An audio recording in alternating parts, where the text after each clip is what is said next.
तो आज बात करने वाले हैं सेट थ्योरी समुच्चय की। समुच्चय का तात्पर्य क्या होता है? दैनिक जीवन में हम बहुधा वस्तुओं का संग्रह करते हैं, जैसे ताश की गड्डी जिसमें 52 पत्ते होते हैं। क्राउड को लेकर चलें, क्रिकेट टीम ले लेते हैं, हॉकी टीम, फुटबॉल टीम, कोई भी खेल। या फिर जैसे मैथ्स के बारे में बात करें तो प्राकृत संख्याओं का संग्रह, अभाज्य संख्याओं का संग्रह, परिमेय संख्याओं का संग्रह।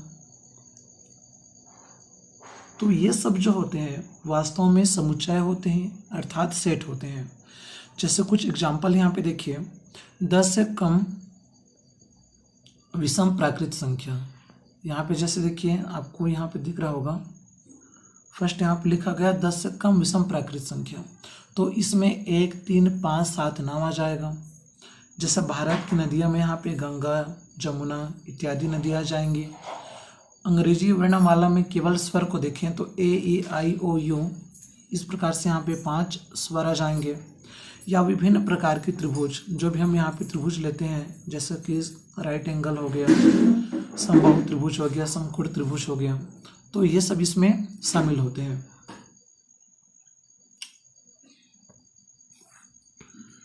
तो हम यहाँ पर ये कह सकते हैं कि सुपरिभाषित जो संग्रह होती है उसे हम सेट कहते हैं। फिर से सुनिए, सुपरिभाषित संग्रह सेट या समुच्चय कहलाता है। जैसे कि नील नदी भारत के नदियों के संग्रह में नहीं है, क्योंकि नील नदी तो भारत में ही नहीं है। जैसे गंगा नदी इस संग्रह में शामिल हो सकता है, क्यों? क्योंकि गंगा नदी भारत में है। तो सुपरिभाषित संग्रह को हम सेट कहते हैं। अब ऐसा किसी एग्जाम में तो पूछा जाएगा नहीं, लेकिन परिभाषा हमें पता होना चाहिए ताकि हम सिद्धांत को इसके समझ सकें। अब जैसे कुछ और एग्जाम्पल देखिए, एन का तात्पर्य होता है प्राकृत संख्याओं का समुच्चय, जेड पूर्णांक का समुच्चय, क्यू परिमेय, आर वास्तविक संख्या, जेड धन पूर्णांक, क्यू प्लस धन परिमेय संख्या और आर प्लस धन वास्तविक संख्याओं का समुच्चय होता है। तो कुछ सिंबल है जो कि बहुत ज़्यादा यूज किया जाता है। अब इसके आगे इसमें हम देखें तो जैसे इस पार्ट में हम कुछ सिंबल का भी यूज करने वाले हैं। जैसे यहाँ पर एक इम्पॉर्टेंट सिंबल है जिसे हम लोग बोलते हैं एप्सिलॉन। तो इस सिंबल का उपयोग वैसे भौतिक में भी किया जाता है। यदि ए समुच्चय ए का अवयव है तो हम कह सकते हैं कि ए समुच्चय स्मॉल ए समुच्चय कैपिटल ए में शामिल होगा। तो यहाँ पर एप्सिलॉन अवयव को शो करता है, एप्सिलॉन नॉट अवयव नहीं को दर्शाता है। तो कुछ अन्य यहाँ पर और सिंबल आएंगे जिस सिंबल को हम यहाँ पे क्रम से देखने वाले हैं। जैसे देखिए, एक सिंबल यहाँ पे आता है फॉर ऑल। जैसे देखिए, इस प्रकार से हम एक सिंबल लेते हैं जिसे बोलते हैं फॉर ऑल। इसी प्रकार से हमने एप्सिलॉन को यहाँ पे देखा, ये आपका एप्सिलॉन हो गया। दो हम लोग इस प्रकार से बिंदु लेते हैं जिसको सच डैट कहते हैं। तो ये मुख्य रूप से यहाँ पे कुछ सिंबल होते हैं जिसका उपयोग किया जाता है। एक सिंबल यहाँ पे और ध्यान दीजिएगा, इसे हम लोग बोलते हैं एम्प्लाइज डैट। चलिए, तो इसके आगे हम यहाँ पे देखें रोस्टर या सारणीबद्ध रूप। अब चूंकि हम लोग सेट को दो तरीके से लिख सकते हैं। सबसे पहला इसमें होता है रोस्टर रूप और दूसरा होता है समुच्चय निर्माण। समुच्चय को दो तरीके से निरूपित करते हैं। सबसे पहला होता है इसका रोस्टर रूप, जैसे यहाँ पे देखिए आपको रोस्टर रूप दिखाई दे रहा होगा, और दूसरा होता है समुच्चय निर्माण रूप। वास्तव में रोस्टर रूप क्या होता है? इनमें जितने भी अवयव होते हैं उसे हम लोग सूचीबद्ध करते हैं एक कोष्टक में। अब इस कोष्टक के लिए यहाँ पे हम लोग मंझला कोष्टक का उपयोग करते हैं। देखिए, इसको बोलते हैं कर्ली ब्रैकेट। और इसका दूसरा होता है समुच्चय निर्माण रूप। मान लीजिए कि संख्या 42 को विभाजित करने वाली प्राकृत संख्याओं का हमें समुच्चय बनाना है। तो इसमें 1, देखते जाइए, 2, 3, 6, 7, 14, 21 और 42 अवयव शामिल होगा। तो इसको हमने यहाँ पर एक कर्ली ब्रैकेट में शो कर दिया। तो ये क्या बन जाएगा? संख्या 42 को विभाजित करने वाली प्राकृत संख्याओं का एक सेट बन जाएगा। तो आई होप समझ में आ रहा होगा। उसके बाद इसका दूसरा प्रोसेस होता है और ये आपका होता है समुच्चय निर्माण रूप। तो चलिए इसको भी देख लें, समुच्चय निर्माण रूप को, कि समुच्चय निर्माण रूप किस प्रकार से लिया जाता है। यहाँ पर एक एग्जाम्पल से हम लोग समझते हैं। माना कि अल्फ़ाबेट में, इंग्लिश अल्फ़ाबेट में स्वर को लेकर चलते हैं। तो इंग्लिश अल्फ़ाबेट में स्वर होते हैं ए, ई, आई, ओ और यू। तो इस प्रकार से हम देखें तो 5 यहाँ पे तो स्वर होते हैं। अब उससे हम लोग यहाँ पर समुच्चय रूप में किस प्रकार से लिखेंगे, तो इसको भी एक बार देखिए समुच्चय रूप में कैसे लिखा जाता है। तो हम यहाँ पे लेंगे कि समुच्चय को वी के रूप में हमने निरूपित किया। वी यहाँ पे देखिए एक्स सच दैट एक्स अंग्रेजी वर्णमाला का एक स्वर है। तो हम इसको इस प्रकार से भी शो करते हैं, जिसे बोलते हैं समुच्चय रूप। यहाँ पर एक इम्पॉर्टेंट साइन का उपयोग किया जाता है, ध्यान दीजिएगा।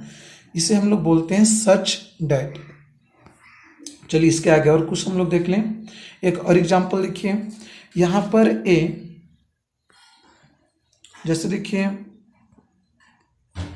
एक्स एक प्राकृत संख्या है। माना कि ए एक सेट होगा, समुच्चय होगा, और एक्स यहाँ पर क्या होगा, एक प्राकृत संख्या होगा, जहाँ पर 3 लेस देन है एक्स से और x लेस देन है 10 से। तो कौन कौन सी संख्या को यहाँ पे हम लोग ले सकते हैं कि x इस प्रकार से प्राकृत संख्या है जो 3 से तो ज़्यादा है लेकिन 10 से छोटा है। तो यहाँ पे आ जाएगा 4, 5, 6, 7, 8, 9। तो इसे हमने इस प्रकार से क्या किया, समुच्चय के रूप में लिखा। तो आई होप आपको दोनों चीज़ें समझ में आ रहा होगा।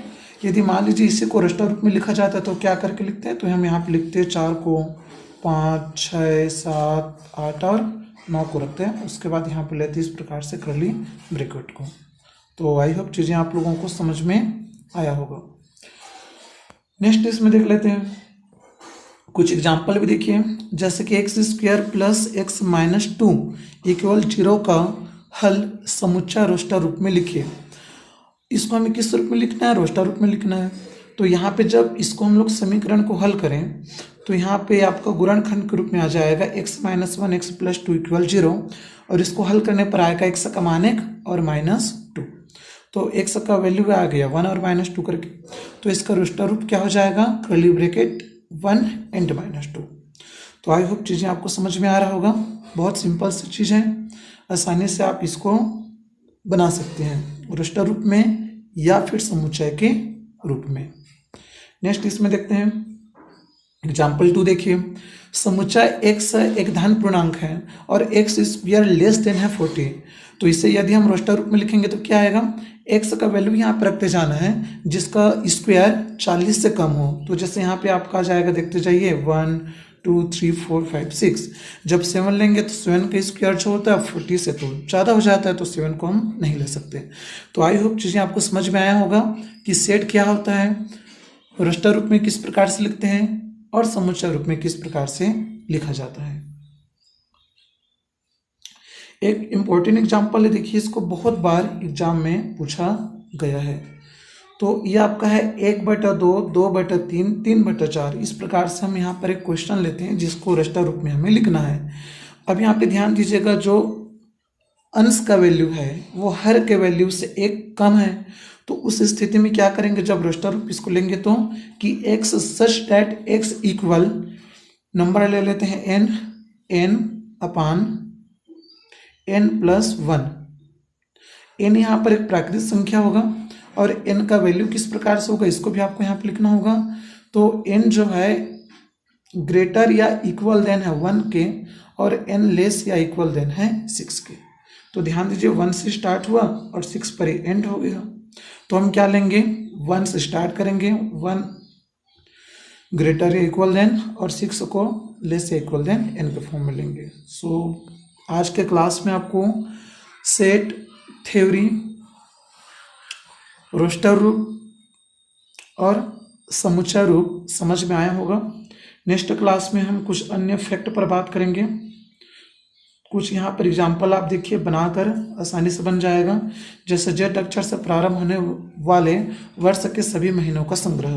तो जैसे कि जून, जुलाई, जेड अक्षर से प्रारंभ होने वाले कहा जा रहा है ना, तो आपको जून को लेना है, जुलाई को लेना है, और आप यहाँ भी फाइंड आउट कीजिए कौन कौन सी संख्या हो सकती है, ये आपके लिए वर्क है।